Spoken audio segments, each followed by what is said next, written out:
Hermanos, les pido por favor que vayan conmigo a primer libro de Samuel, capítulo 4.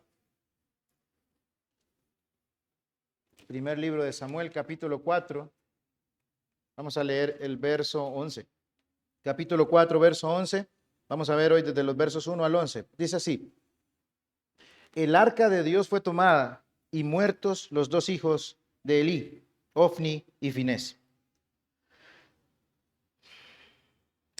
Los amuletos de la buena suerte son bien conocidos, creo acá. Esos amuletos de la buena suerte son conocidos por la mayoría de nosotros. De hecho, se los atribuimos incluso a los viejitos, ¿verdad? Cada una de esas creencias son objetos, mis hermanos, que en diferentes lugares del mundo, o muchas personas, muchas naciones o muchas culturas los adoptan. ¿Cuál es el fin? ¿Cuál es el fin, si se han preguntado, de esos amuletos de la buena suerte que probablemente muchos acá hayan visto, que probablemente muchos acá hayan tenido incluso en sus casas? ¿Cuál era el fin de esas cosas? Bueno, traer suerte, fortuna, paz mental, protección, ¿verdad? Alejar las malas vibras o alejar los problemas. Entre esos amuletos, yo no sé si ustedes han oído, pero existía o existe la herradura del caballo, ¿verdad? Que las pegaban en las puertas, ¿verdad? Se ponían en las puertas de las casas para llamar protección, para tener protección en ese hogar. O, digamos, alejarlo, cualquier peligro, mala vibra, lo que sea que pudiera llegar a ese hogar a dañar o a dañarle esa paz que había ahí. O ponerse erróneamente en la cabeza ya puse la herradura ahí, ahora mi casa está protegida, pero solamente en su mente, ¿verdad? Ya la siento protegida, daba un sentido de seguridad, daba un sentido de control. También el trébol. Si uno encontraba un trebolito, yo recuerdo de niño buscarlo, nunca encontré el trebolito de 4 hojas, pero decía que si usted se encontraba uno, ese trébol usted lo tenía y ese trébol le iba a cuidar, le iban a venir cosas buenas, iba a tener mucha suerte y que muchas cosas buenas, ¿verdad?, le iban a suceder. La pata de conejo, ¿verdad? No es nuestra la pata de conejo, pero ese es uno de esos artilugios mágicos que las personas también han utilizado como amuleto de la buena suerte. El dólar en la billetera, bien dobladito, ¿verdad? Metían el dólar ahí, es para que la billetera en algún momento tenga bastante, llame al dinero. O, hermanos, la camisa roja que me tengo que poner, ¿verdad? Que me la he puesto tantas veces y cuando me la pongo mi equipo gana.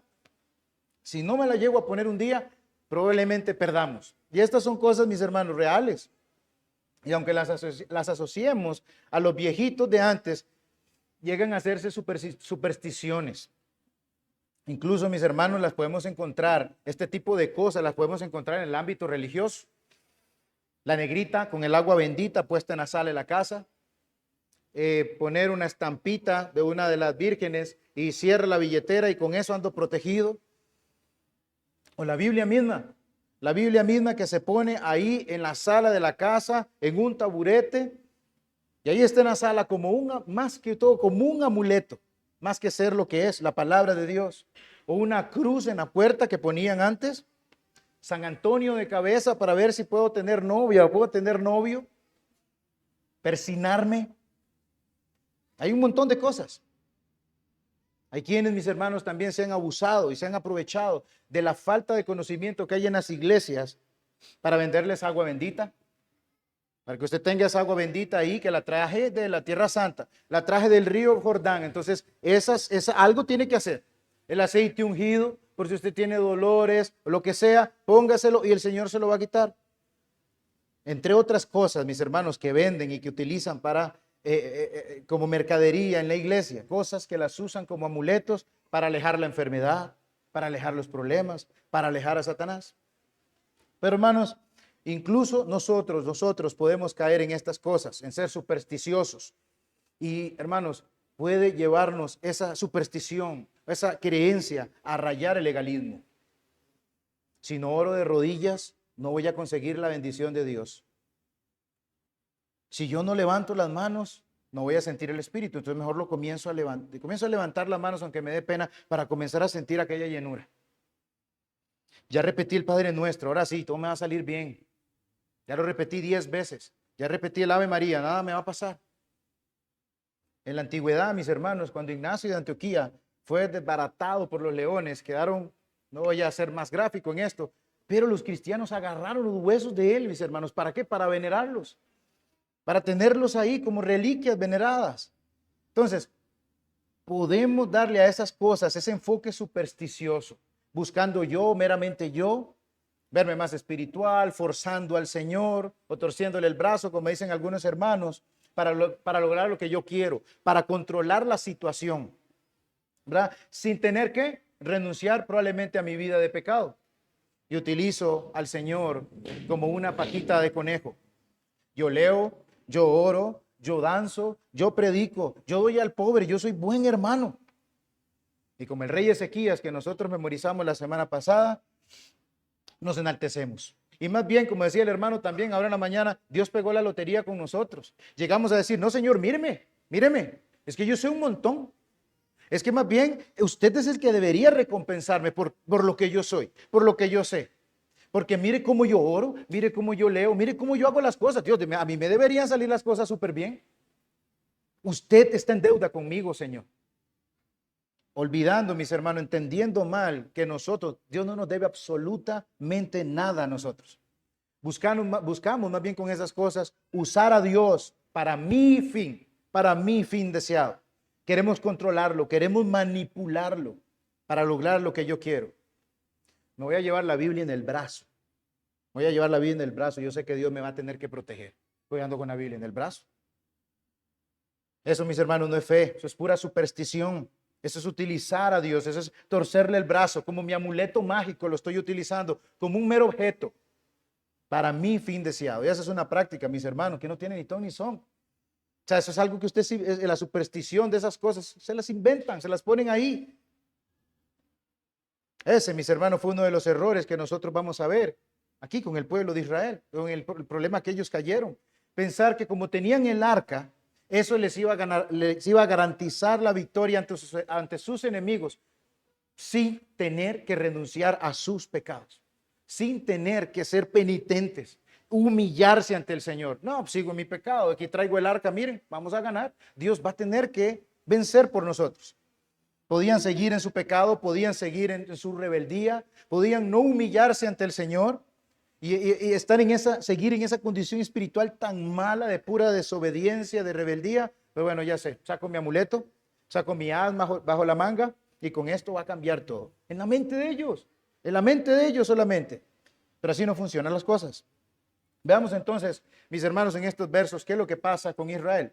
Vamos a los primeros versos. Primera libro de Samuel, versos 1 y 2.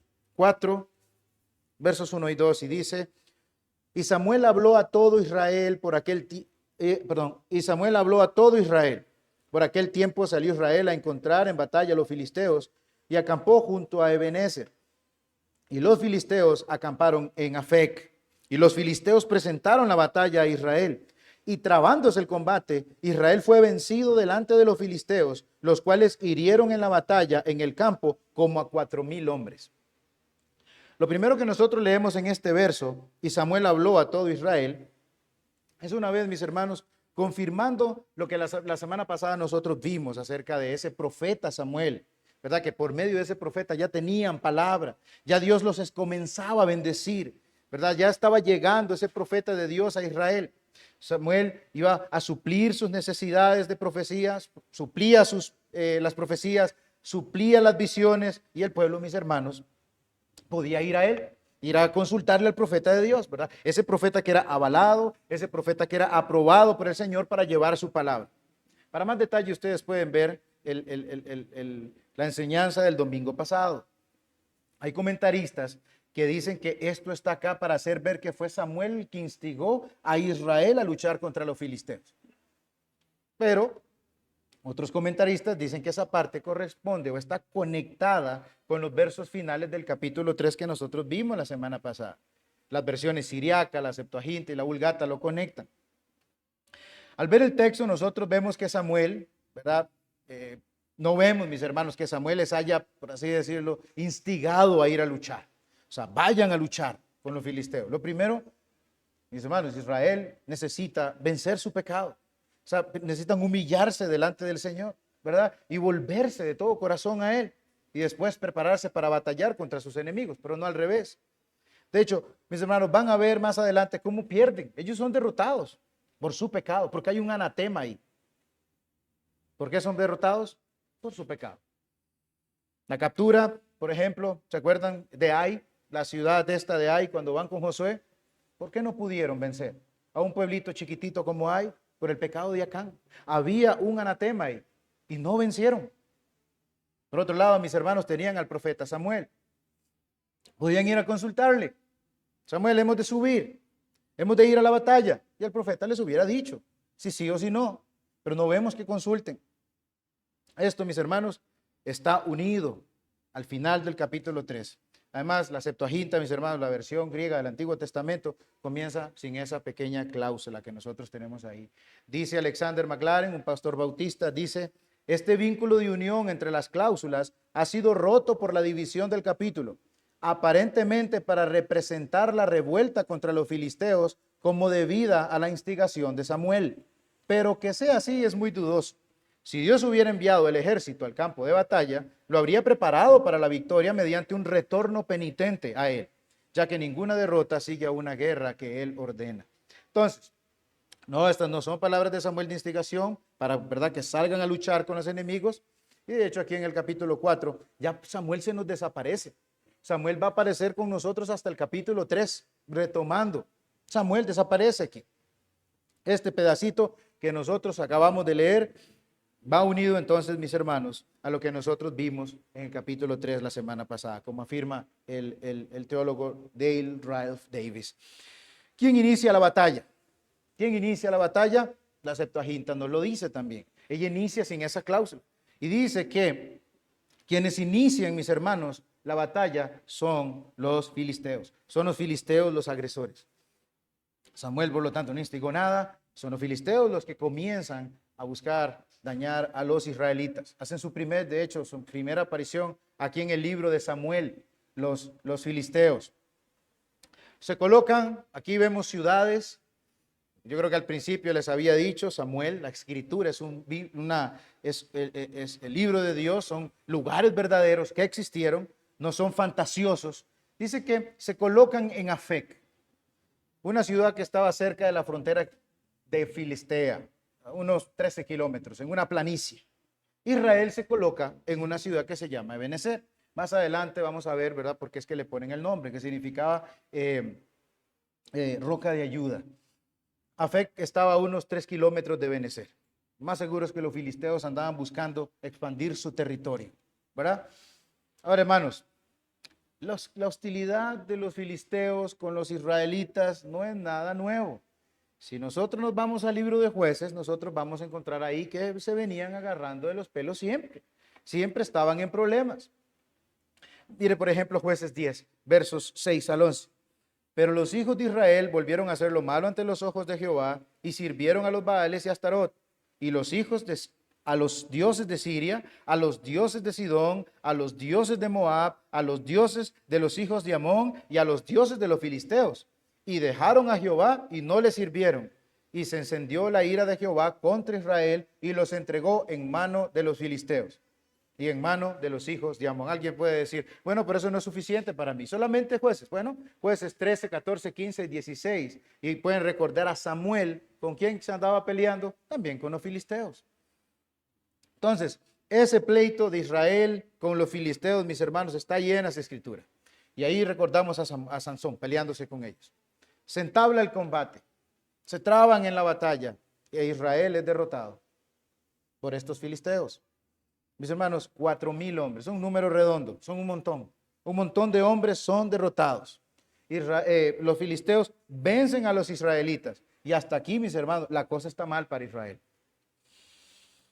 Pero, ¿qué es lo que está haciendo Dios? O sea, ¿qué es lo que está haciendo Dios para con Israel? ¿O por qué está haciendo Dios esto con Israel? Vamos a los versos 3 y 4.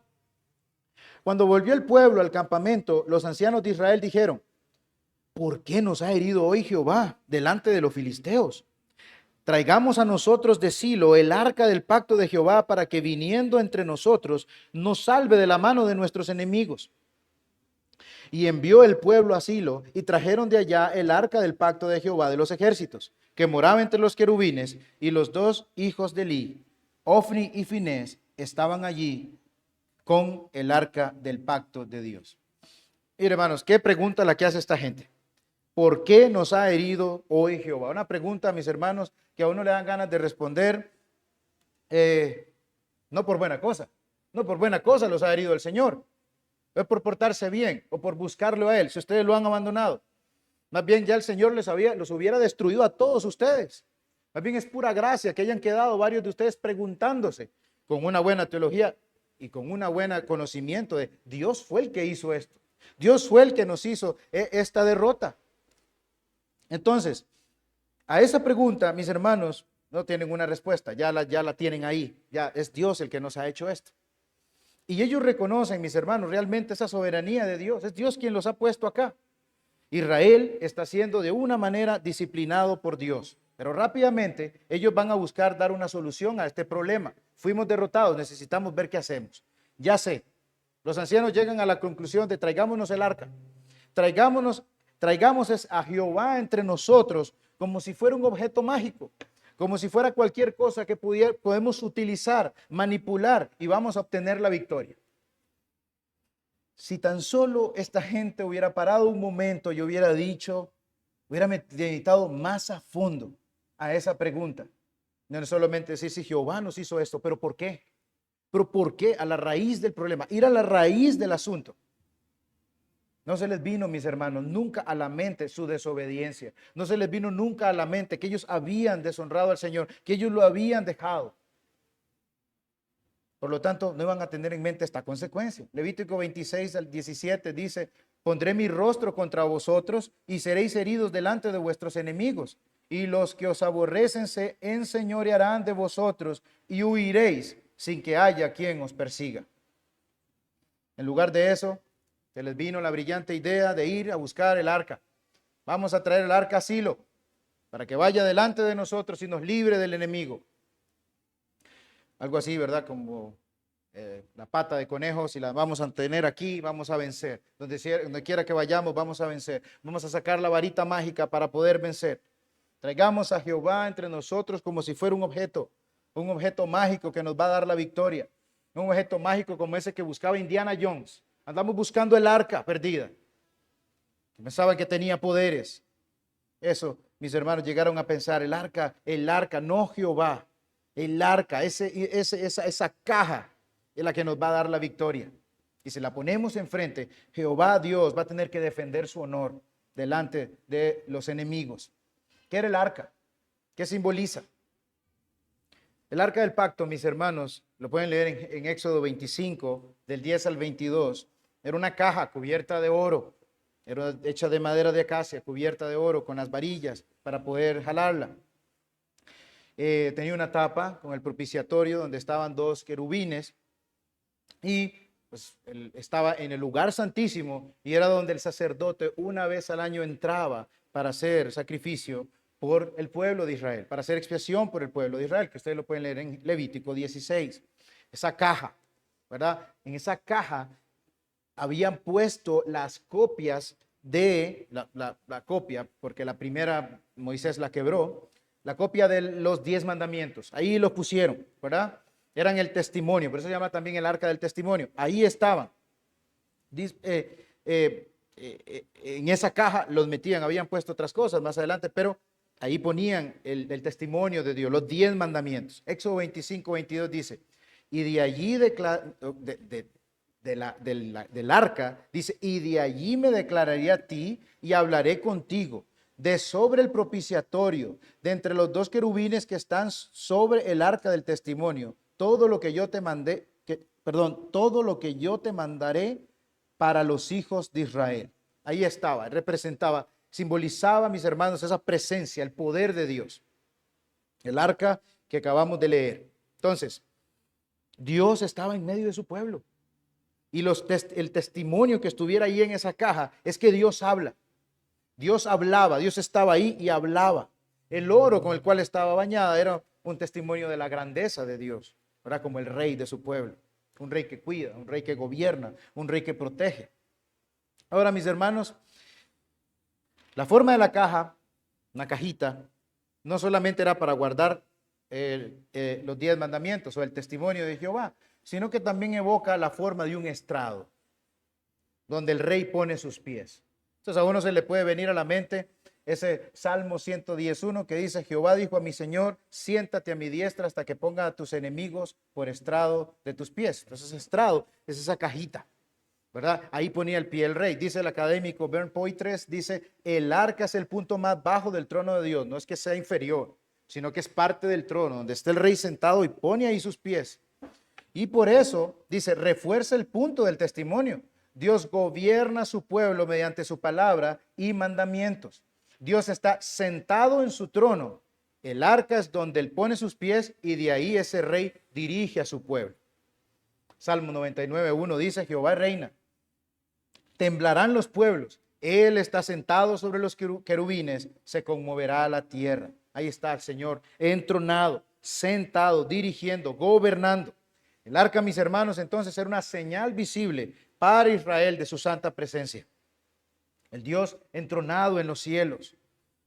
Entonces estaba ahí entre su pueblo. Entonces, la concepción del arca como una señal de la presencia de Dios le dio una importancia grandísima, militar y de protección. Dios está con nosotros. Número 10, 33 al 36 dice: así partieron del monte de Jehová, camino de 3 días, y el arca del pacto de Jehová fue delante de ellos, camino de 3 días, buscándoles lugar de descanso. Y la nube de Jehová iba sobre ellos de día, desde que salieron del campamento. Cuando el arca se movía, Moisés decía: levántate, oh Jehová, y sean dispersados tus enemigos, y huyan de tu presencia los que te aborrecen. Y cuando ella se detenía, Moisés decía: vuelve, oh Jehová, a los millares de Israel. Si traemos el arca, si traemos a Yahweh con nosotros, como si fuera una varita mágica, como un instrumento mágico, nosotros vamos a poder vencer. Nos va a salvar, tiene que salvarnos. Ven, mis hermanos, pensar que podían sacar el arca del lugar santísimo para sentirse que Dios estaba con ellos. Sí, mis hermanos, sí, ya Dios había mostrado que sí, cuando llevaban el arca, Él salvaba, Él los cuidaba. Pero esa fue la idea que se les ocurrió primero, en lugar de arrepentirse, de humillarse ante el Señor. Ellos pensaron en poder vencer ellos, no importara el método, ir a traer el arca. ¿Quiénes podían sacar el arca? ¿Quiénes podían ir a meterse ahí? Hermanos, ver el arca era la muerte. Estaba ahí en el lugar santo. Y de hecho, cuando entraba el sacerdote, tenía que entrar con un incensario para que el humo tapara y él no pudiera ver tan directamente esa arca porque moría. ¿Quién fue a traerla? ¿A quién se le ocurre ir a hacer eso?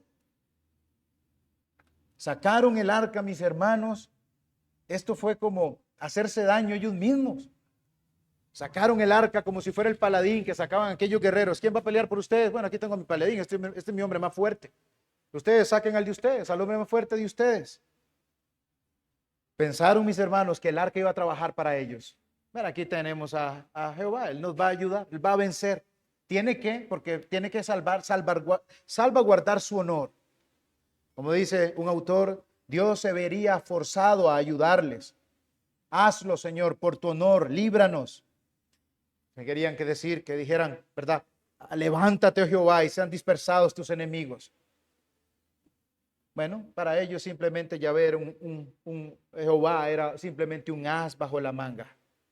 Dios no nos debe, mis hermanos, como les dije, absolutamente nada a nosotros, ni a ellos que lo habían abandonado. La condición de esta gente era mala y pensaron que por la mera presencia del arca iban a vencer. ¿Verdad? Yo no sé si ustedes han escuchado el que dice, bueno, ya vengo, voy a ir a robar, que Dios me guarde. O sea, vamos a ir con el arca, el Señor nos va a guardar, y siguen en su pecado, siguen impenitentes, siguen con su maldad. Dios, mis hermanos, dijo Sproul, Dios no va a bendecir ese tipo de desobediencia tan escandalosa en la que estaba Israel envuelto. No la va a bendecir. No, mis hermanos, Dios no es un objeto mágico. Dios no es un objeto mágico que va a hacer lo que, mire mi Dios, aquí estoy llorando y estoy llorando a las 4 de la mañana para que usted responda lo que yo quiero. No es un objeto mágico al que nosotros podemos sacar cuando la estemos viendo fea, como nosotros decimos. Y después ya sigo con mi vida normal, ya me ayudó en esta parte, o sea, me alejo, lo dejo, lo olvido por completo y sigo mi vida de maldad. Sus dones, los regalos que el Señor nos da a nosotros, mis hermanos, no son objetos mágicos para sacarme de apuros. Voy a comenzar a ir a la iglesia para que Dios me bendiga un trabajito que no tengo, entonces voy a comenzar a ir a la iglesia para que Dios mire que yo me estoy portando bien y que me prospere con un trabajito. O voy a hacer esto y lo otro para que Dios me sane, sin un corazón humillado, que realmente reconoce al Señor, ¿verdad? Y que le adora. Trajeron el arca, mis hermanos. ¿Y saben quiénes llevaban el arca? Los sacerdotes malvados Ofni y Finés. Ellos traían el arca de Jehová de los ejércitos por orden de los ancianos. Aquellos, mis hermanos, que habían menospreciado las cosas del Señor. Yo cuando veo a Elí angustiado, ¿verdad? ¿Cómo sacaron el arca? ¿Verdad? Sacaron el arca de ahí, Elí angustiado, los dos que la llevan son esos hijos sinvergüenzas de Elí, aquellos que blasfemaron el nombre de Jehová, aquellos malos, mis hermanos, probablemente ni consultaron con Samuel, con Elí para sacar ahí el arca. ¿Qué quisieron? Le pusieron un trapo. ¿Cómo hicieron para sacar? ¿Por qué el Señor no los destruyó ahí? Utilizaron el arca, mis hermanos, como un instrumento. Uno que en su mente les podía ayudar a darle las victorias. Pero veamos qué es lo que pasa. Vamos a los versos 5 al 9. Aconteció que cuando el arca del pacto de Jehová llegó al campamento, todo Israel gritó con gran júbilo, que la tierra tembló. Cuando los filisteos oyeron la voz de júbilo, dijeron: ¿qué voz de gran júbilo es esta en el campamento de los hebreos? Y supieron que el arca de Jehová había sido traída al campamento. Y los filisteos tuvieron miedo, porque decían: ha venido Dios al campamento. Y dijeron: ay de nosotros, pues antes de ahora no fue así. Ay de nosotros, ¿quién nos librará de la mano de estos dioses poderosos? Estos son los dioses que hirieron a Egipto con toda plaga en el desierto. Esforzaos, filisteos, y sed hombres, para que no sirváis a los hebreos, como ellos nos han servido a nosotros. Sed hombres, pelead. Ahora sí, tenemos a nuestro paladín listo para la guerra, dice Israel. Aquí está con nosotros. Aquí tenemos nuestra pata de conejo, nuestra cerradura. No hay quien pueda ya con nosotros. Se sienten protegidos. Han puesto la cerradura ahí, están contentos en su mente. Piensan que van a tener la victoria. Hacen un grito, mis hermanos, un grito potente que asustó a aquellos hombres. Lastimosamente, más adelante la historia nos muestra, ¿verdad?, que al fallar en acercarse al Señor arrepentidos y en obediencia y en fe, son derrotados. Un grito potente de confianza, sí. Yo, la verdad, mis hermanos, vuelvo y repito, tener el arca ahí era hacerse daño ellos mismos. ¿Cómo tienen el arca santa de Jehová ahí? Hombres que habían tocado el arca habían muerto, como Usa. O el simple hecho de ver el arca, como aquellos que la abrieron, murieron. El arca estaba ahí con ellos. Según Israel iba a ser el truco. Sí, vamos a vencer. Ahora sí.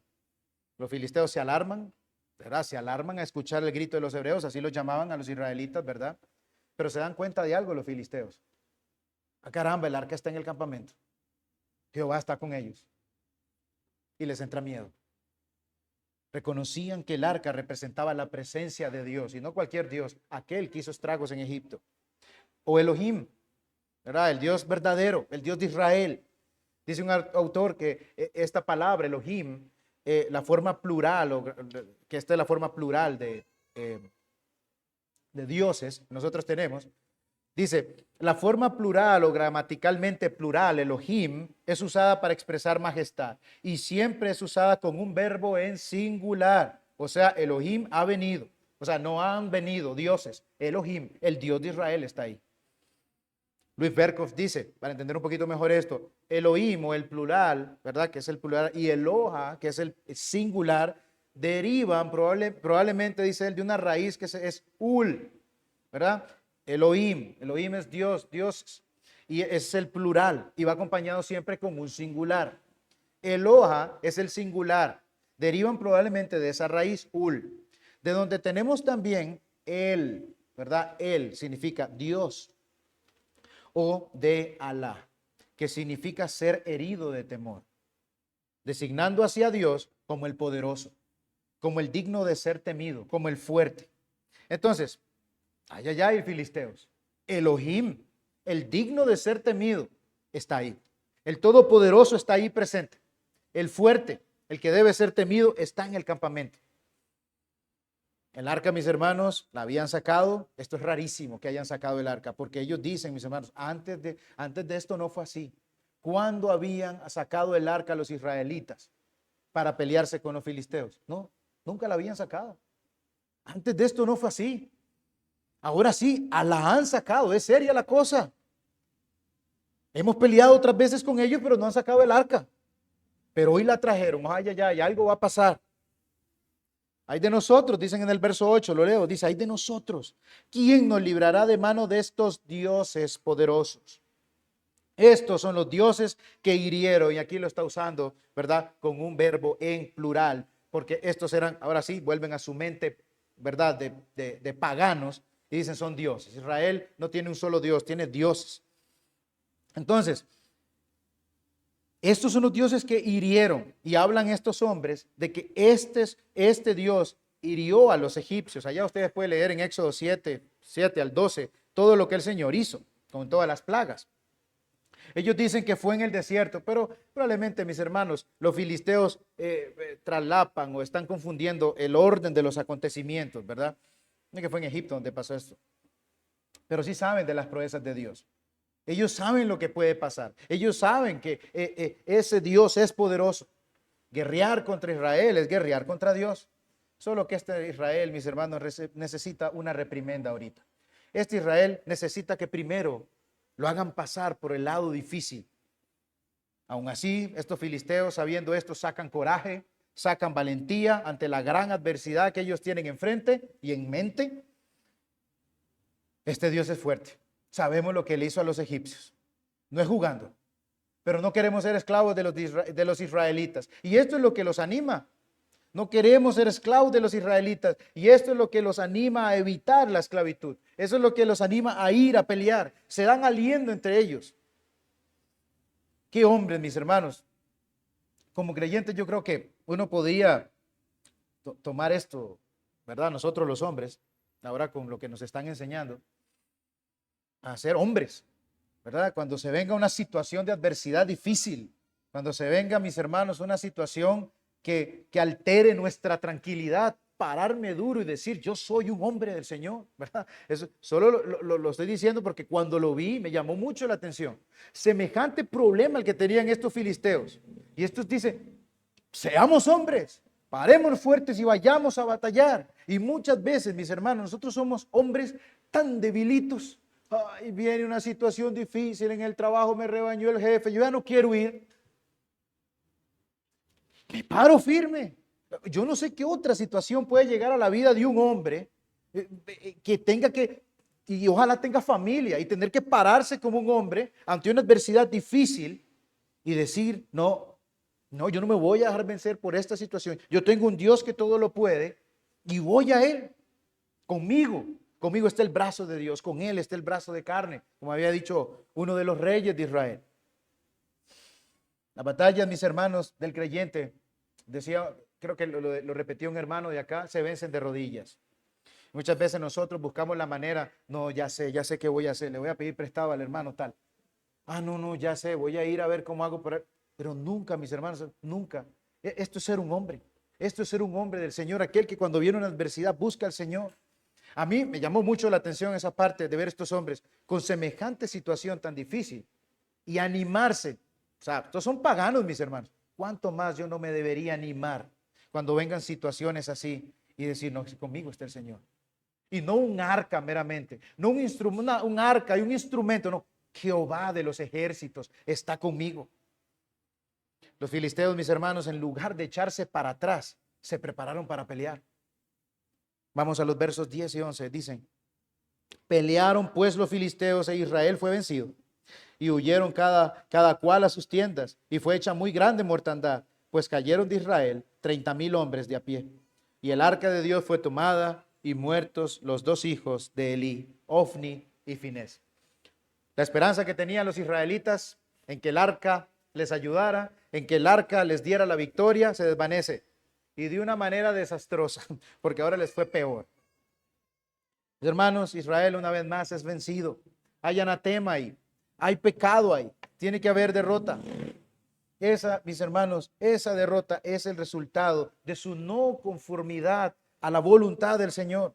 El número de hombres que nosotros vemos ahí es un montón, más de lo que nosotros vimos en la primera derrota. En este segundo round les dieron más duro. Pero hoy tenemos el arca.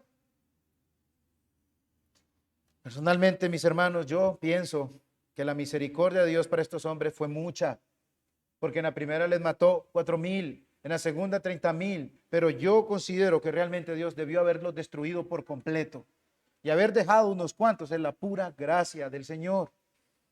Debió haberlos destruido todos, pero la situación se les puso peor. El objeto de su confianza, la varita mágica, su herradura, su pata de conejo, su billete de $1 ahí en la cartera, fue tomada, fue quitada, para que la esperanza y la confianza la pongan solo y únicamente en el Señor, en Jehová de los ejércitos.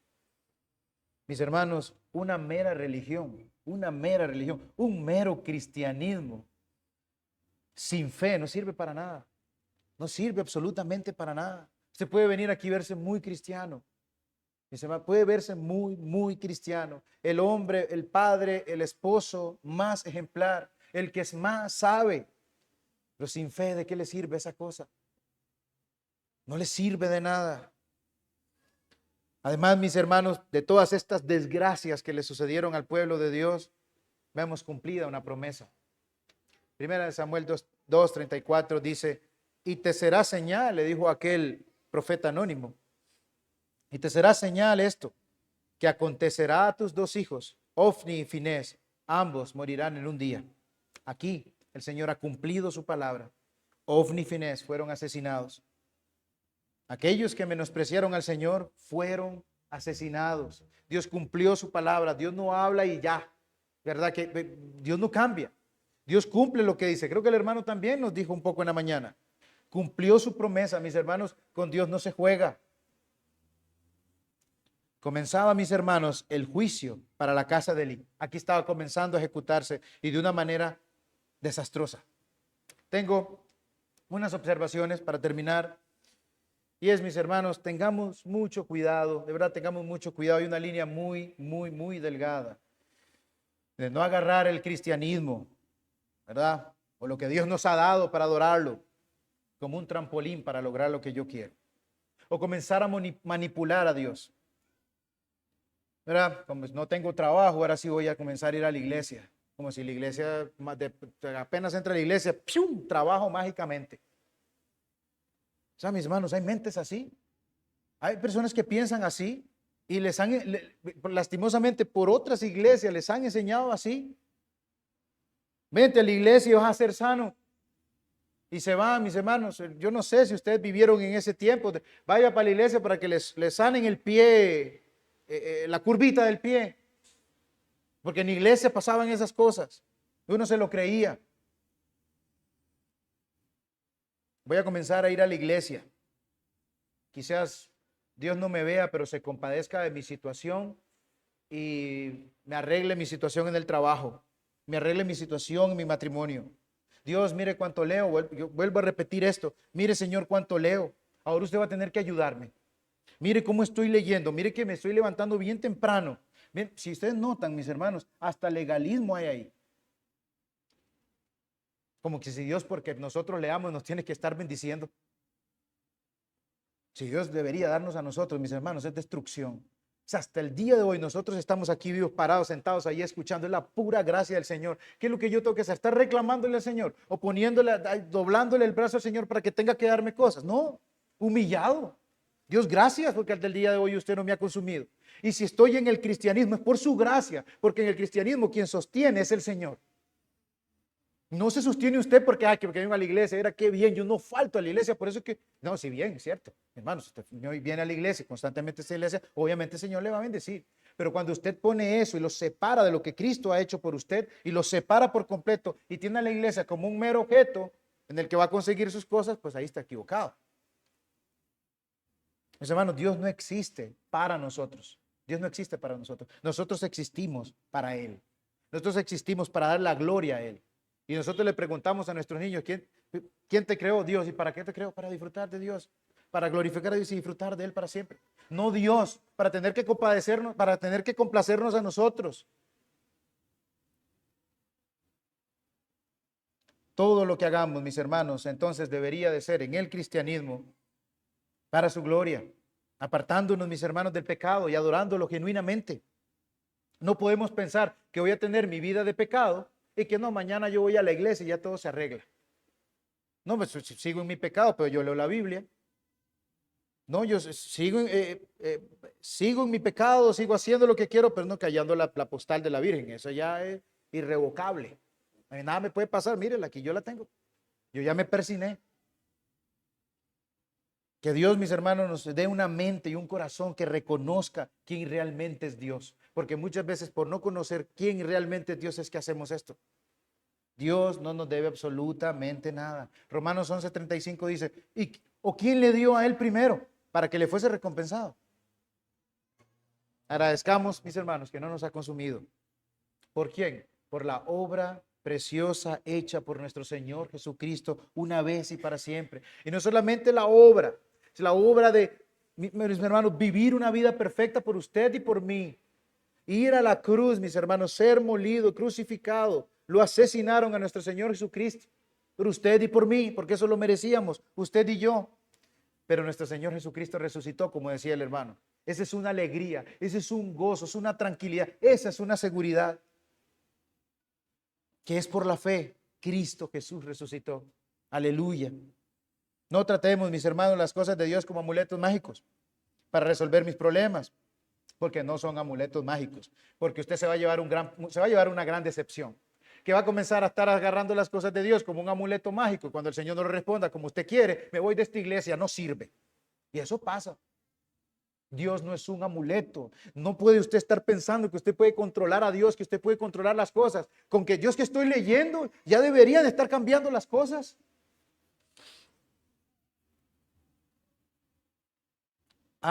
Mis hermanos, hagamos lo que nosotros tenemos que hacer. Sí, eso es una responsabilidad, pero confiando en el Señor, motivados por lo que Cristo una vez hizo por mí. Salvarme, mis hermanos. Él nos salvó, nos perdonó.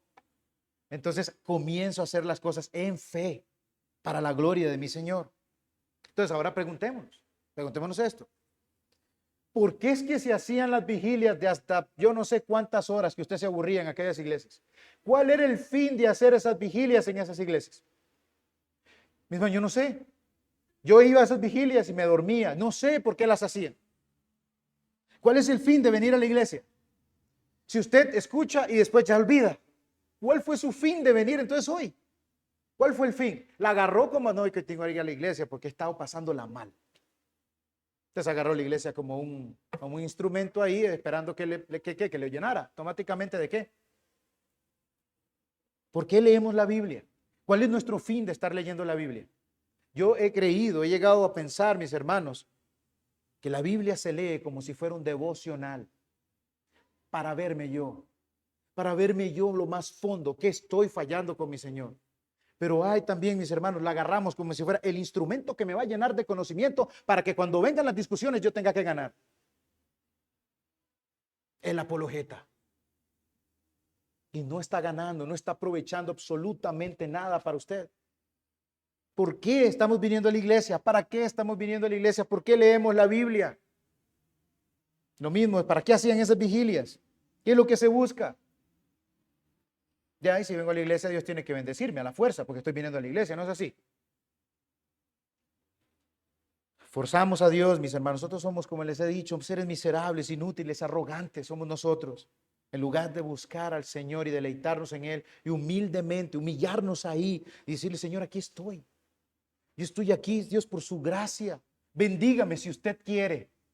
Obviamente anhelamos que el Señor nos bendiga. ¿Cómo estamos viendo nosotros al Señor? Como ese paraguas que lo vamos a hacer como instrumento. Ya lluvia, pan, paraguas. Así vemos muchas veces nosotros al Señor. Dejemos, mis hermanos, de confiar que somos el cristianazo también. Es el cristianazo. Mira lo que yo oro. Que no falto el domingo. Mira lo que yo leo. No me pierdo ningún miércoles, hermano. Yo estoy superior a usted. Que hace esto y que lo otro. Y que se va a comenzar a verse encima, por encima de los demás. Sin un corazón que ame al Señor. Ya estoy terminando, hermanos. Si usted está confiando en eso, que usted es el cristianazo, mis hermanos, Jesús es de pacotilla. Usted no ha entendido el evangelio, como decía el hermano. El creyente confía en Jesús, se humilla ante Él, reconoce que no es nada, que no puede hacer absolutamente nada. ¿Con qué lo está probando? Otra cosa, mis hermanos, ¿con qué lo está probando el Señor hoy? ¿Con qué lo está, digámoslo de esta manera, qué batalla tiene usted enfrente? Y en esa batalla, ¿con qué se está presentando usted? La apatía, ¿con qué la combate? Con su cajita del arca. Aquí traigo el arca ya listo, ahora sí voy a combatir la apatía. ¿Con qué está combatiendo usted la apatía o la inmoralidad? ¿Cómo usted la está combatiendo? ¿Con qué lo está probando el Señor? O un hermano que no le cae bien, ¿cómo está haciendo? Con el chisme, la murmuración, con su matrimonio, ¿qué va a hacer? ¿Qué va a hacer? ¿Qué va a utilizar? ¿Va a usar la religión como un amuleto? Que yo soy cristiano, Señor, y usted tiene que ayudarme. Yo soy cristiano, Señor, y leo, entonces tiene que usted de alguna manera, yo lo estoy forzando, Señor, a que usted arregle mi matrimonio, a que usted me ayude. Y lo está utilizando solamente. Y no va arrepentido al Señor, no va humillado al Señor Jesucristo, clamando, ¿verdad? Que le perdone. Que en esas pruebas Dios, mis hermanos, nos haga ver por su Espíritu Santo que necesitamos de Él, que no podemos sin Él, que dependemos de Él. Necesitamos que nos humille, que nos haga ver, mis hermanos, cuánta necesidad tenemos de Él. Y no de lo que yo haga, dentro o fuera de la iglesia. Usted que no conoce al Señor, que nos visita o que tiene un tiempo de estar viniendo, sepa que Dios cumple su palabra. Dios la cumple. Dios no juega. Y cuando Él promete algo, lo va a hacer, porque Dios no es mentiroso. Aquellos que no están en Él, aquellos que no están en el Señor Jesucristo, serán echados en el lago de fuego. Y Él es digno, mis hermanos, de ser temido. Sus juicios son temibles. Dice Apocalipsis 21:8, pero los cobardes, los incrédulos, los abominables, asesinos, inmorales, hechiceros, idólatras y todos los mentirosos tendrán su herencia en el lago que arde con fuego y azufre. Y así será. Y así será. El Señor no miente. Arrepintámonos, reconozcamos que hemos muchas veces pensado que podemos utilizar, sobornar a Dios. Que hemos vivido un cristianismo que hago para que Dios me ayude. Arrepintámonos, mis hermanos, de pensar de que por las obras yo puedo ser salvo, porque muchas veces nos puede llevar a eso. Eso es un atentado terriblísimo a la obra preciosa y única que hizo mi Jesús una vez y para siempre. Pensar que yo, un ser inútil, puedo hacer algo para obtener la salvación, estoy atentando a la obra preciosa, un disparo directo a esa obra preciosa y única que hizo mi Señor Jesucristo. Por eso tenemos que tener mucho cuidado de utilizarlo como un amuleto, de utilizarlo como una de esas cosas mágicas, como mi varita mágica, porque puede venir el juicio. Mis hermanos, no es la práctica de hacer cosas lo que nos salva, es la obra de Jesucristo en la cruz, la única que puede salvar al pecador. Y solo la fe la puede dar Él. Oramos. Padre amado, gracias por la bendición que nos dio de escuchar su palabra en este día. Señor, es débil. Tal vez no se ahondó lo que se debía ahondar en las mentes de muchos acá. Pero Señor bendito, fue predicado su evangelio. El hombre es inútil, solamente Cristo tiene poder para salvar. Nada, absolutamente nada, Señor. Ningún rito, ni obras que nosotros intentamos hacer nos van a salvar. Dios, perdónenos por las veces que lo hemos utilizado a usted como un instrumento para lograr mis metas. Como un instrumento, Señor bendito, para que usted me mire como si hubiera gran cosa en mí. Perdónenos, Señor, por esto y ayúdenos a que recordemos lo que leímos durante la semana, lo que nos enseñaron los hermanos durante la semana, para que nuestras almas sigan creciendo y conformándose cada vez más a la estatura del varón perfecto, nuestro bendito y poderoso Señor Jesús. Amén.